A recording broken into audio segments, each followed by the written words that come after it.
What's up, everyone? So I wanted to come on here because I just wanted to give a word of encouragement to whoever might need to hear it.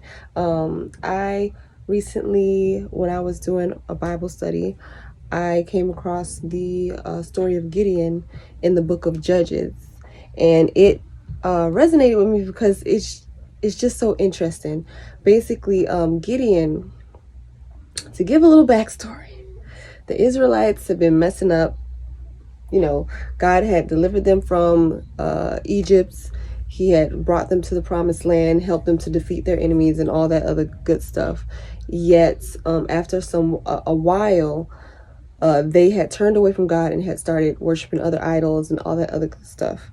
Not all that other stuff, but they had started worshiping idols. And God, each time he would, after they would disconnect from God and start worshiping idols, God would deliver them into the hands of their enemies because they're not paying attention to God. So, they think that they don't need God. So God just, y'all be on your own. He delivered them to their enemies. And then it was like a cycle of they come back to God, then they leave God, they come back to God, then they leave God. And then after they realize that, oh, we actually do really need God, they come back to God. And, God forgives them. God lets them go. God forgives them. God lets them experience, life without them, and so on and so forth. So this was a period where the Israels were actually messing up. They were worshiping idols. They had forsaken God, his rules, and, the things that he had set in place for them to do. And he had delivered them into the hands of the Midianites, their enemies, the Midianites. And it had gotten so bad that God heard the cries of the Israelites. So in order to bring about someone to help them to defeat the Midianites, God didn't look at the tribe or the clan that had the most powerful or strongest men. God went to the clan that was the weakest clan in the Israelites group. He went to the weakest clan, and he got the least person in a family, which was Gideon. Gideon was the least person in his family, which means he probably was the weakest. And also, I believe his mother was different from his brother's mother as well. If you do the background story, I could be wrong, but yeah. But I got that just kind of it's just like a reminder to whoever is out there who feels like they don't have, all the money in the world. They don't have some of the things that other people have.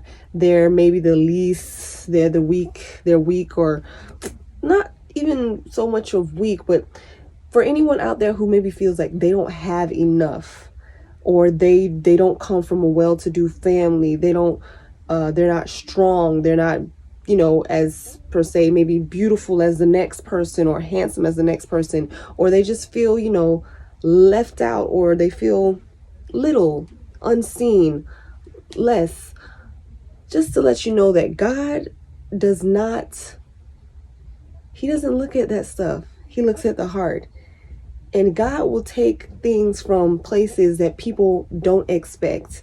No one would expect that when God wanted to deliver the Israelites, that he would take someone from the weakest clan and also the least person in their family to deliver the Israelites from their enemies.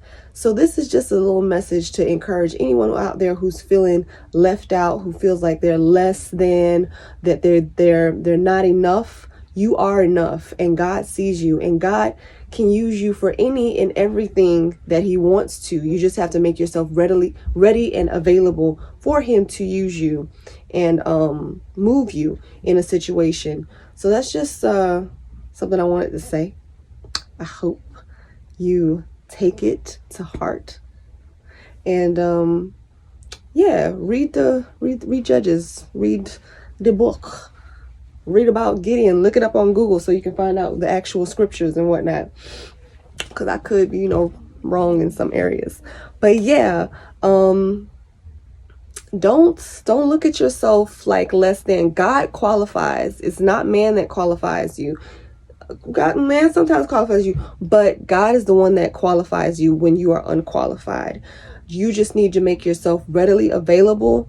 You need to open yourself up to be used for God, and then you will see miracles and wonders and signs and testimonies just be be working in your life and others' lives as well. So I hope this may be encouraged wherever you are, and yeah, lean on God, have faith on God, and keep believing. And thank you for listening to me. All right.